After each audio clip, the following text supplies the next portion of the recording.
2027년부터 우리나라에서는 코인 투자 수익에 대한 과세가 시작될 예정입니다.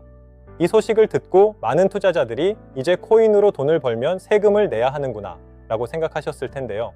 그런데 지금 시장에서 가장 많이 나오는 이야기는 세금을 내는 것이 문제냐가 아니라 과세 기준이 공정하냐입니다. 오늘은 대한민국 코인 과세를 둘러싼 가장 큰 쟁점인 형평성 문제를 쉽게 설명드리겠습니다. 먼저 분명히 해야 할 것이 있습니다. 투자로 수익을 얻었다면 세금을 내는 것 자체는 이상한 일이 아닙니다. 부동산도 사업소득도 일정한 기준에 따라 세금을 냅니다. 그렇기 때문에 코인 투자 역시 과세 대상이 되는 것 자체는 충분히 이해할 수 있는 부분입니다. 논란은 과세 자체가 아니라 기준에 있습니다. 가장 먼저 나오는 이야기는 주식과 코인의 차이입니다. 예를 들어 A라는 사람이 주식으로 1,000만 원을 벌고 코인으로도 1,000만 원을 벌었다고 가정해 보겠습니다. 투자자의 입장에서는 둘 다 가격이 올라 수익을 얻은 투자입니다.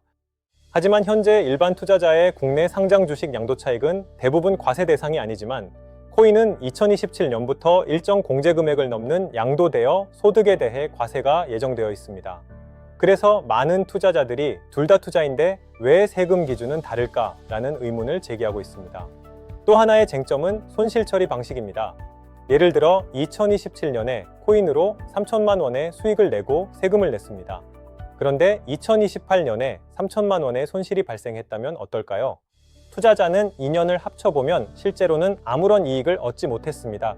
하지만 현재 과세 체계에서는 연도 간 손실을 다음 해로 넘겨 세금을 조정하는 제도, 손실 2월 공제가 허용되지 않아 수익이 난 해에는 세금을 내고 다음 해 손실이 발생해도 이를 반영받기 어렵다는 점이 형평성 논란으로 이어지고 있습니다. 즉, 많은 투자자들은 실제 투자 결과를 기준으로 과세해야 하는 것 아니냐는 의견을 내고 있는 것입니다. 정부도 이런 논란을 알고 있습니다. 하지만 정부는 가상자산도 하나의 투자 자산인 만큼 과세 체계를 마련해야 하고 시장 규모가 커진 만큼 더 이상 과세를 미룰 수 없다는 입장을 유지하고 있습니다. 즉, 정부는 과세 여부보다 제도를 정착시키는 것에 무게를 두고 있는 것입니다. 그렇다면 투자자는 무엇을 봐야 할까요? 가장 중요한 것은 세금을 내느냐 안 내느냐가 아닙니다. 투자자들이 납득할 수 있는 기준인지, 그리고 다른 금융자산과 비교했을 때 공정한 제도인지가 더 중요합니다. 세금은 시장을 위축시키기 위한 것이 아니라 시장 참여자 모두가 예측 가능한 환경에서 투자할 수 있도록 만드는 제도이기 때문입니다. 결국 대한민국 코인 과세의 핵심은 과세 자체가 아니라 형평성입니다. 세금을 내는 것을 반대하는 사람은 많지 않습니다. 하지만 투자자들은 이렇게 묻고 있습니다. 주식과 코인이 모두 투자라면 왜 과세 기준은 달라야 할까요? 앞으로의 논의도 과세를 할 것인가 보다 어떤 기준으로 공정하게 과세할 것인가에 맞춰질 가능성이 큽니다. 코인 시장도 이제는 제도권 금융으로 들어오고 있습니다. 그만큼 시장의 성장뿐 아니라 투자자들이 신뢰할 수 있는 공정한 과세 기준도 함께 만들어져야 합니다. 바로 그것이 대한민국 코인 시장이 건강하게 성장하기 위한 가장 중요한 과제가 될 것입니다. 잠깐! 영상을 끄시기 전에 딱 2분만 더 들어보셨으면 좋겠습니다. 어쩌면 지금부터 드리는 이야기가 오늘 영상에서 가장 중요한 내용일 수도 있습니다. 저는 요즘 코인 시장을 보면서 한 가지가 가장 안타깝습니다. 돈을 잃는 사람보다 기회를 놓치는 사람이 훨씬 많다는 것입니다. 시장에 돈이 없는 것이 아닙니다. 다만 돈이 움직이는 방식이 달라졌고 시장도 예전과는 많이 달라졌습니다. 과거처럼 반감기만 기다리면 자연스럽게 상승장이 올 것이라는 기대도 이제는 예전만큼 확신하기 어려워졌습니다. 시장 구조도 달라졌고 기관들의 투자 방식도 달라졌고 투자 환경 자체가 변하고 있습니다. 시장이 변했다면 투자 전략도 함께 변해야 합니다. 그런데도 대부분의 개인 투자자들은 여전히 같은 행동만 반복합니다. 오르기만 기다리고 불장이 오기만 기다리고 내 코인이 다시 최고점을 회복하기만 기다립니다. 하지만 한번 생각해 보세요. 여러분의 코인은 지금 무엇을 하고 있습니까? 잠을 자는 동안에도 출근을 하는 동안에도 시장이 몇 달 동안 횡보하는 동안에도 그 자산은 그저 가격이 오르기만 기다리고 있습니다. 지금처럼 경제가 불확실한 시기에는 새로운 현금을 계속 투자하는 것도 쉽지 않습니다. 결국 중요한 것은 이미 가지고 있는 자산을 어떻게 활용할 것인가입니다. 기관과 전문 투자자들은 자산을 그냥 보유만 하지 않습니다. 시장이 오르든 내리든 횡보하든 보유한 자산이 계속 일을 할 수 있도록 운용합니다. 그 대표적인 방법 가운데 하나가 바로 스테이킹입니다. 스테이킹은 보유하고 있는 코인을 활용해 보상을 받고 시간이 흐르는 동안 보유 코인 수량을 조금씩 늘려가는 방식입니다. 쉽게 말하면 가격이 오르기만 기다리는 것이 아니라 내 자산이 스스로 새로운 자산을 만들어내도록 활용하는 투자 방식입니다. 그런데 많은 분들이 스테이킹을 알고 있으면서도 시작하지 않습니다. 왜일까요? 복잡하기도 하지만 무엇보다 정말 믿고 이용할 수 있는 서비스인지 확신이 서지 않기 때문입니다. 그래서 오늘 소개해드리는 것이 니어 스테이킹입니다. 니어 스테이킹은 처음부터 한 가지 원칙 아래 만들어졌습니다. 가장 높은 수익률을 내세우는 서비스가 아니라 가장 오래 신뢰받는 서비스를 만들자. 요즘은 높은 APY만 강조하는 스테이킹 플랫폼도 쉽게 찾아볼 수 있습니다.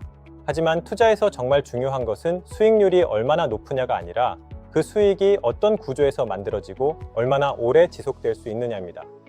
그래서 니어 스테이킹은 비현실적인 수익률로 관심을 끌기보다 현실적인 수익률과 지속 가능한 보상 구조를 만드는데 가장 많은 고민을 담았습니다. 우리는 잠깐 높은 수익보다 오랫동안 꾸준히 이어질 수 있는 수익이 결국 더 큰 차이를 만든다고 믿습니다. 그리고 아무리 좋은 투자 전략도 시작하기 어렵다면 의미가 없습니다.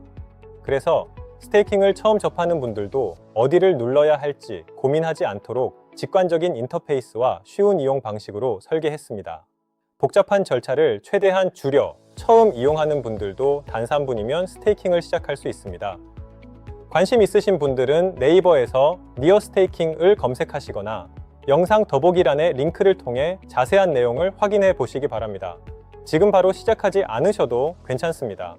다만 어떤 방식으로 운영되는지, 왜 현실적인 수익률과 지속 가능한 보상 구조를 선택했는지 한 번만 살펴보셨으면 좋겠습니다. 여러분, 투자는 결국 선택입니다. 기다리는 것도 선택이고 아무것도 하지 않는 것도 선택입니다. 하지만 아무것도 바꾸지 않으면 결과도 바뀌지 않습니다. 정보를 먼저 찾는 사람, 새로운 방법을 먼저 공부하는 사람, 그리고 자신의 자산이 쉬지 않고 일하도록 만드는 사람들이 결국 다음 기회를 먼저 잡습니다. 오늘 당장 큰 결정을 하라는 말이 아닙니다. 다만 한 번쯤은 생각해 보셨으면 합니다. 여러분의 자산은 앞으로도 가격만 오르기를 기다리는 자산으로 남아 있을까요? 아니면 시장 상황과 관계없이 여러분을 위해 꾸준히 일하는 자산이 될까요? 시장은 이미 변했습니다. 이제 남은 것은 여러분의 투자 전략이 바뀌는 일입니다. 그리고 그 변화의 시작은 무슨 코인을 살까가 아니라 내 코인을 어떻게 활용할까? 라는 질문에서 시작될지도 모릅니다. 오늘 영상이 여러분의 투자 방향을 다시 한번 생각해보는 계기가 되었으면 좋겠습니다. 준비한 영상은 여기까지고요. 코인 클래스는 10만 명 이상의 구독자와 함께하고 있습니다. 전문적인 금융 지식을 강조하기보다는 일반인도 누구나 쉽게 이해하고 활용할 수 있는 정보를 10분 내외로 요약하여 안내드리는 코인 클래스는 공식 소통방도 운영하고 있습니다. 해당 동영상의 더보기란을 보시면 코인 클래스의 공식 소통방 링크가 나와 있어 언제든지 무료로 입장이 가능합니다. 결국 결과를 바꾸는 것은 선택이겠죠. 소통방에서 실시간 정보를 받아보시면 자산 증식에 분명 도움이 되실 겁니다. 오늘 영상이 도움이 되셨다면 구독과 좋아요, 알림 설정 부탁드립니다.